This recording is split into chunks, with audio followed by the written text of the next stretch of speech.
भारत और यूरोपीय संघ के बीच हुआ ऐतिहासिक समझौता इस समय पूरी दुनिया में चर्चा का विषय बना हुआ है। इसकी सबसे बड़ी वजह यह है कि इस डील के जरिए दुनिया की दो बड़ी और मजबूत अर्थव्यवस्थाएं एक दूसरे की ओर करीब आ रही हैं।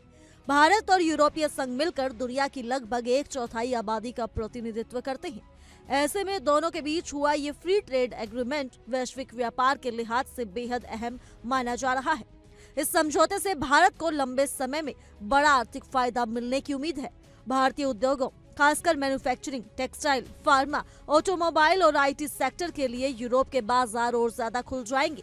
वहीं दूसरी तरफ पहले से ही गंभीर आर्थिक संकट से गुजर रहा पाकिस्तान इस डील को लेकर काफी बेचैन और चिंतित नजर आ रहा है। पाकिस्तान की चिंता की वजह भी साफ है। गुरुवार को पाकिस्तान की ओर से ये बयान सामने आया कि वो भारत और 27 देशों वाले यूरोपीय संघ के बीच हुए इस फ्री ट्रेड एग्रीमेंट पर लगातार नजर बनाए हुए है। पाकिस्तान का कहना है कि वो इस समझौते का उसके निर्यात पर क्या असर पड़ेगा, इसे लेकर यूरोपीय संघ के अधिकारियों के साथ संपर्क में है। दरअसल पाकिस्तान को डर है कि अगर भारत को यूरोपीय बाजार में ज्यादा सुविधाएं मिलती हैं, तो उसका पहले से कमजोर होता जा रहा एक्सपोर्ट और भी ज्यादा प्रभावित हो सकता है। पाकिस्तान की अर्थव्यवस्था पहले ही महंगाई, विदेशी कर्ज और डॉलर की कमी जैसी समस्याओं से जूझ रही है। ऐसे में ये डील उसकी मुश्किलों को और बढ़ा सकती है। यूरोप के बाजारों में पाकिस्तान को अब तक जो फायदा मिलता रहा है, उसकी बड़ी वजह generalized scheme of preferences plus यानी जीएसपी प्लस स्टेटस है। इस स्टेटस के तहत पाकिस्तान को यूरोपीय यूनियन के बाजारों में खास रियायतें मिलती थी। जीएसपी प्लस के कारण पाकिस्तान अपने लगभग 66% उत्पादों को बिना किसी आयात शुल्क यानी जीरो ड्यूटी के यूरोप भेज पाता था। इससे पाकिस्तानी सामान यूरोपीय बाजार में सस्ते पड़ते थे और उनकी मांग भी बनी रहती थी। इसके उलट भारत को अपने उत्पादों पर करीब 15% तक टैक्स देना पड़ता था, जिससे भारतीय सामान महंगे हो जाते थे और प्रतिस्पर्धा में पाकिस्तान को बढ़त मिलती थी। लेकिन अब भारत और यूरोपीय संघ के बीच हुए इस नए समझौते ने पूरा खेल बदल दिया है। इस डील के तहत भारत के भी ज्यादातर उत्पाद यूरोपीय बाजार में बिना ड्यूटी के पहुंचेंगे। इसका सीधा मतलब ये है कि अब भारतीय सामान भी यूरोप में सस्ते होंगे और उनकी प्रतिस्पर्धा क्षमता काफी बढ़ जाएगी। पाकिस्तान की सबसे बड़ी चिंता टेक्सटाइल और रेडीमेड गारमेंट सेक्टर को लेकर है, क्योंकि यही उसका सबसे बड़ा एक्सपोर्ट सेक्टर है। अब भारत भी टेक्सटाइल और कपड़ों को ड्यूटी फ्री यूरोप भेज सकेगा, जिससे भारतीय कंपनियां सीधे तौर पर पाकिस्तानी कंपनियों को कड़ी टक्कर देंगी।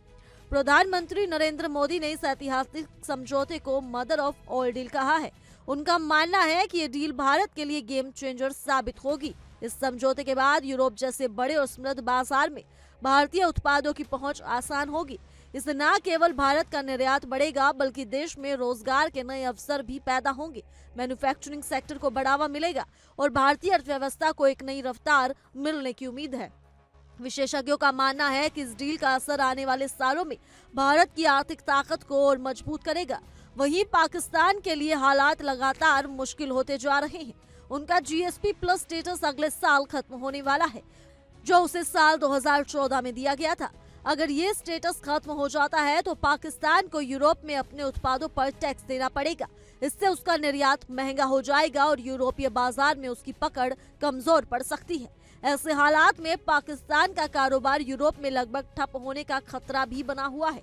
यही वजह है कि पाकिस्तान यूरोपीय संघ के साथ किसी नई डील या अपने जीएसपी प्लस स्टेटस को बढ़ाने के लिए लगातार प्रयास कर रहा है।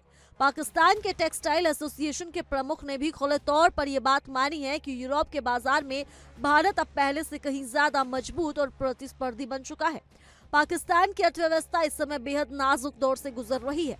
महंगाई आसमान छू रही है, विदेशी मुद्रा भंडार घट रही है और आम जनता पर इसका सीधा असर पड़ रहा है। ऐसे समय में भारत और यूरोपीय संघ के बीच हुआ ये समझौता पाकिस्तान के लिए एक और बड़ा झटका माना जा रहा है। हालांकि ये डील सिर्फ पाकिस्तान के लिए ही चिंता का कारण नहीं है। अमेरिका जैसे बड़े और ताकतवर देश भी इस समझौते को गंभीरता से देख रहे हैं। भारत और यूरोपीय संघ की बढ़ती साझेदारी वैश्विक व्यापार संतुलन को प्रभावित कर सकती है। कुल मिलाकर ये कहा जा सकता है कि भारत और यूरोपीय संघ के बीच हुआ ये फ्री ट्रेड एग्रीमेंट आने वाले समय में न केवल भारत की आर्थिक स्थिति को मजबूत करेगा, बल्कि वैश्विक व्यापार की दिशा और दशा को भी काफी हद तक बदलने की क्षमता रखता है। तो फिलहाल के लिए इस रिपोर्ट में सिर्फ इतना ही। ज्यादा जानकारी के लिए जुड़े रहिए इंडिया डेली के डिजिटल प्लेटफॉर्म के साथ।